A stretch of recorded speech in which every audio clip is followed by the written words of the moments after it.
when I was 18 years old in January 1955.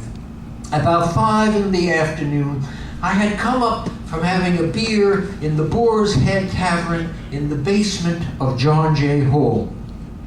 I ran into John Kaiser and some friends in the lobby near the elevator, and we stood there talking.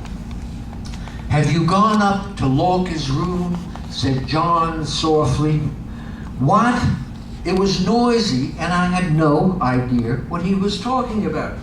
"Have you gone up to Garcia Lorca's room?" said John, loud and clearly. "No, I was taken by surprise again. I had completely forgotten about Lorca again." John pushed the elevator button. "Let's go." I was a bit shocked that he had done such an aggressive thing, and I reluctantly got in. I was not prepared for Garcia Lorca, and I did not want to be. I became the straight guy, being forced to do some sexual thing with a fag. My second thought was, "John, what a great idea, thanks." We got out on the 12th floor, turned left, and John led the way to room 1231. We stood there in the dim light of the tan-colored, grungy corridor and looked at the dark-stained pine door and the metal tag 1231. This was the door into Lorca's room. Eyes open, no thoughts, fearlessly, I reached out and knocked gently on the door 3 times. In the ringing silence, there was no answer. I could feel John's expectation next to me. I knocked more strongly 3 more times. "Oh no, nobody's there." I knocked loudly a 3rd time. "He's not home," said John. "Or he is, and the guy isn't," we laughed. It was so dumb.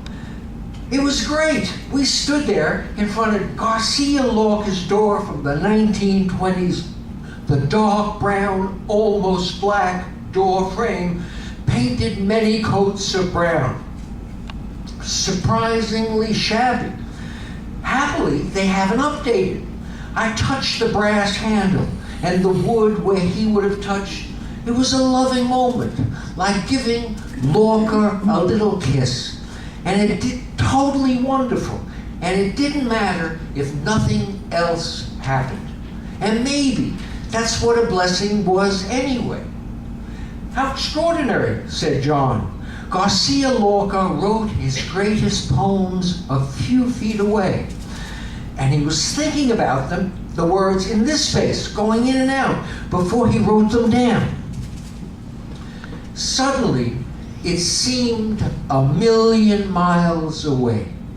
And instead of feeling good, a black cloud like a baseball bat walloping my head hit my mind. This was life.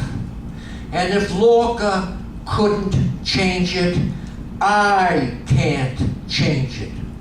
Which led to a downward spiraling, whirlpooling maelstrom of hopelessness, as if the floor had been pulled out from under me. It also included a deep, heartfelt love of Lorca, which also included joy. What remained was a pool of cold, heavy water. I worried it was a bad sign, an omen. I did not let on, acted happy and cheerful and funny.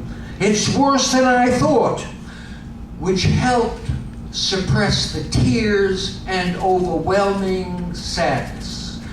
"Poeta on Nueva York," said John in a deep, unrecognizable voice. The scene was both corny and profound. The cliche metaphor of a door, the unknown, unseeable God emptiness, bullshit, and profound. The black door in a Lorca play, behind which sadness screamed with silence. "Let's go," said John. We left, and I walked away on wobbly legs down the dim corridor with a headache and an echo in my mind. "Lorca, please help me. Lorca, please help me."